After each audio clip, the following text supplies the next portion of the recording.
This week, it's all about denim, Crazy Lights, Miami Vice, triples, and the Cleveland Cavaliers. I am your host, Jacques Slade, and this is the weekly sneaker review. My kick's on fire. You know that one shoe, the Nike LeBron 9 Elite, the one that has like gray and pink and turquoise on it? You know how like people, including us, have been calling it the South Beach? Well, technically, it's not the South Beach at all.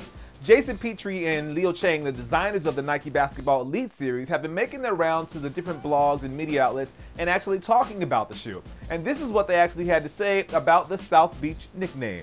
The nickname thing is awesome because that just means that people care. We decided to take this Miami Vice spin on it. Even though the colors look similar, there's actually a different shade of teal and a different shade of pink. It's more modern and super current. So if we're gonna call it anything, I think we should call it the Nike LeBron 9 Elite Miami Vice and not the South Beach. It's one thing to have a shoe inspired by you because you are an amazing, incredible player. It's another thing entirely when the shoe that's inspired by you is because the person who wore the shoes demolished your team for years on end. If you don't know what I'm talking about the Air Jordan 4 Cavs, which is set to release in a couple weeks. Now, the shoe features a mostly black upper with safety orange and game loyal throughout as the accents. Fortunately, if you're a Cleveland Cavalier fan, or if you're a New York Knicks fan rather, the shoe almost perfectly matches the New York Knicks colorway, so I'm sure a lot of Knicks fans will be picking the shoe up, and not many Cleveland Cavalier fans will be picking these up, even though their colors are different now. But that's the Air Jordan 4 Cavs, set to release in, I believe, 2 weeks. Adidas went hard, or rather crazy light, last week when they introduced the Adidas Crazy Light 2. The shoe is 0.3 ounces lighter than its predecessor and is set to hit retail outlets on May 24th. I was fortunate enough to attend the media launch for the event, and I can say that the shoes are light.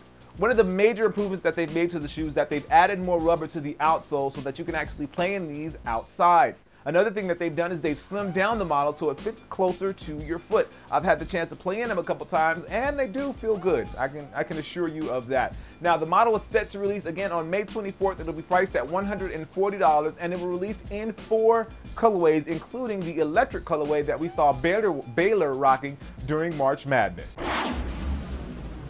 We all know that Spike Lee is an avid Knicks fan, and apparently so does the people over at Nike Sportswear. We'd like to offer you a look at the Nike Air Foamposite 1 Spike Lee, or maybe we should call it New York Knicks. Either way, the shoe features royal blue on the lace stays and on the tongue, and then it has the orange on the Foamposite body. Some of the finer details, they include Spike Lee's 40 Acres and a Mule logo on the right heel, and then the Mars Blackman logo on the left heel. Finally, we see that the Penny logo is on the tongue, and the shoe has a translucent outsole. You can look for these to not hit retail, but to be on the feet of Spike Lee at the next New York Knicks playoff game.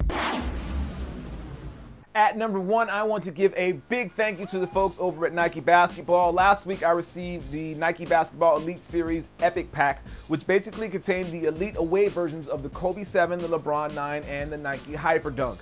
The shoes came in a beautiful black and gold 3-layer box, and each shoe was wrapped in its own dust bag, and it was in its own gold drawer, and it has a picture of the shoe on the front. It's just basically really well done. I've already been playing in the Kobe 7s and they feel great. I love the padding around the ankle and the Pro Combat, and then the lockdown from the Kevlar on the flywire and the Kevlar on the laces is just unparalleled. It really locks your foot down into the shoe. So again, I want to give them a big thank you, and I appreciate it. Let's move on to our new releases. Sunday's brand new.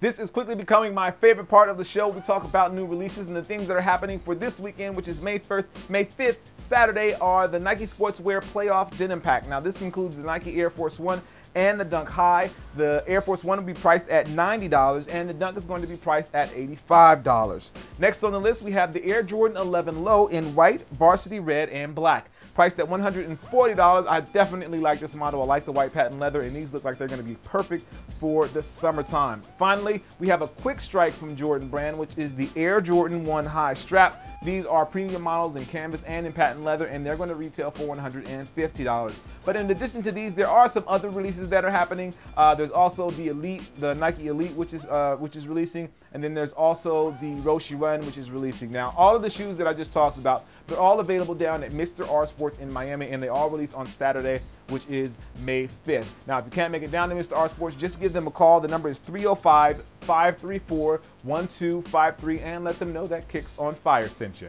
All right, let's move on to the question of the video. Question of the video. Last week I asked you guys about the new Nike Twitter RSVP policy, and most of you guys said it was a win. You like the policy, you think it's easier, and you don't like camping out. I assume that everyone likes camping out and that it was cool and kind of hanging out and getting to know other people, but a lot of you guys would rather just order them on Nike.com. I mean, order them through your Twitter RSVP and then just pick them up the next day and not really deal with a bunch of people. So that's good information to know. So this week for win, fail, or whatever, I want to know what you think about now. Again, Nike, what do you think about their new release policy? Before they're releasing shoes on Nike.com at midnight. They're no longer going to do that. From now on, they'll be releasing shoes at 8 a.m. Eastern time, which is 5 o'clock West Coast time for the releases on the day of the release. So let me know what you think about that. Do you like it being at midnight, or do you prefer that it's 8 o'clock the next morning? Let me know in the comments, win, fail, or whatever. Well, I am your host, Jacques Slade. Of course, I need you to subscribe, like, and favorite this video. It makes a world of difference to us here. As always, I appreciate you guys. Twitter and Facebook information is down there. I appreciate it. Thank you guys for watching. This is the weekly sneaker review, and I will see you next week. Peace. The shoe kind of looks like the Kobe 6, to be honest. The polyurethane islands have returned, although it's not exactly the same islands. The islands